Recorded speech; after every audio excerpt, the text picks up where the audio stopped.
Assalamualaikum warahmatullahi wabarakatuh.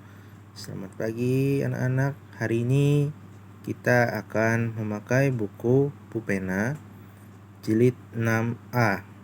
Bagi yang memiliki bukunya bisa disiapkan. Bagi yang belum memiliki bukunya bisa disemak atau dicatat. Hari ini kita akan mempelajari tentang materi muatan PPKN atau Pendidikan Kewarganegaraan. Yang mana hari ini kita akan membahas mengenai sila ketiga. Apa bunyi sila ketiga? Sila ketiga berbunyi Persatuan Indonesia. Persatuan di sini maksudnya apa? Jadi sila ketiga ini ingin agar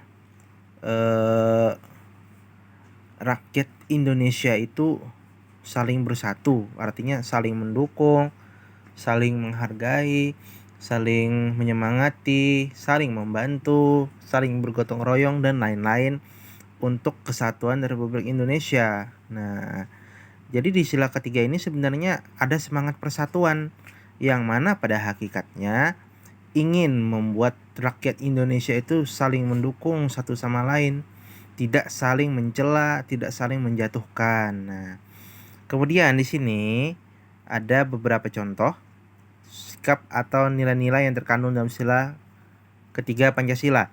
Yang pertama, bekerja sama demi kepentingan bangsa dan negara di atas kepentingan pribadi dan golongan. Nah, maksudnya di sini kita itu harus bekerja sama nih, nggak perlu mandang sukunya apa, agamanya apa, kemudian tinggalnya di mana dan lain-lain, budayanya apa dan seperti apa. Intinya kita itu harus saling kerjasama demi menciptakan atau mewujudkan kepentingan bangsa kita. Misal eh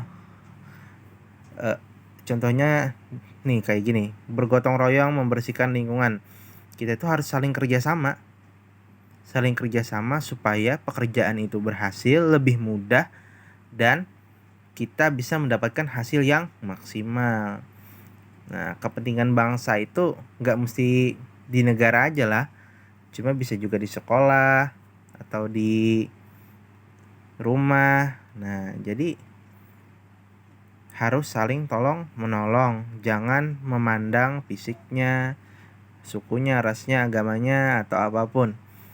Kemudian selanjutnya di atas kepentingan pribadi dan golongan. Intinya itu kita harus mengutamakan kepentingan orang lain dulu sebelum mengutamakan kepentingan diri kita sendiri dan kepentingan golongan kita. Golongan itu misalkan kelompok kita.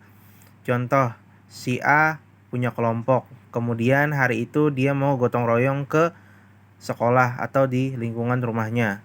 Ternyata si A lebih memilih untuk jalan-jalan sama teman kelompoknya tadi ketimbang untuk bergotong royong. Nah, seperti itu. Nah, kemudian yang kedua, rela berkorban demi kepentingan bangsa dan bernegara. Maksudnya apa?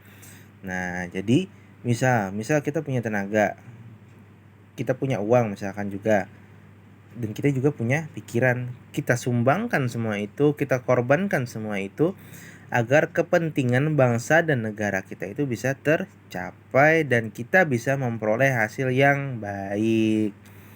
Nah, contohnya, kemudian misalkan contohnya ada kerja kelompok nih. Kerja kelompok itu butuh tenaga, butuh pikiran, dan juga butuh uang buat menyelesaikan suatu pekerjaan. Misalkan hari ini kalian bapak minta, ini contoh lah, hari ini kalian buat sebuah makalah atau kalian buat sebuah laporan kerja kelompok.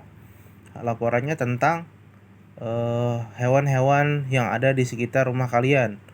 Bapak suruh foto, kemudian bapak suruh beri keterangan. Kan pasti harus ada kerjasama kan di dalamnya. Entah itu nanti bersama-sama mengumpulkan uang untuk membuat gambarnya atau membeli kertas kartonnya, kemudian ada yang menyumbangkan pikirannya untuk membuat keterangan-keterangan di tugas itu tadi, kemudian ada yang nanti menuliskan. Nah, jadi ada yang pakai tenaga, ada yang pakai pikiran, ada yang pakai uang. Nah, kemudian mengembangkan rasa bangga dan cinta tanah air dan bangsa. Jadi kita itu harus mengembangkan rasa bangga kita dan rasa cinta kita kepada tanah air kita Indonesia. Dengan apa caranya? Salah satunya dengan bangga menggunakan produk-produk atau buatan dalam negeri. Contoh, misalkan biasanya yang beli sepatu impor dikurangi atau disudahi cukup dengan membeli sepatu-sepatu lokal yang ada di Indonesia. Kemudian, mengembangkan persatuan Indonesia atas dasar Bhinneka Tunggal Ika. Nah, jadi ketika kita mengembangkan persatuan Indonesia di dalam hati kita, di dalam diri kita, harus kita kembangkan atas dasar Bhinneka Tunggal Ika. Bhinneka Tunggal Ika. Maksudnya apa? Bhinneka Tunggal Ika itu apa artinya? Artinya Bhinneka Tunggal Ika itu adalah berbeda-beda namun tetap satu. Walau kita berbeda, kita tetap harus satu tujuan. Kemudian satu keinginan, yaitu untuk membuat majunya bangsa dan negara kita. Ya, untuk kali ini mungkin cukup itu saja yang bisa Bapak jelaskan. Nanti bisa kita ulang lagi bila kita sudah luring kembali atau sudah bisa bersekolah kembali.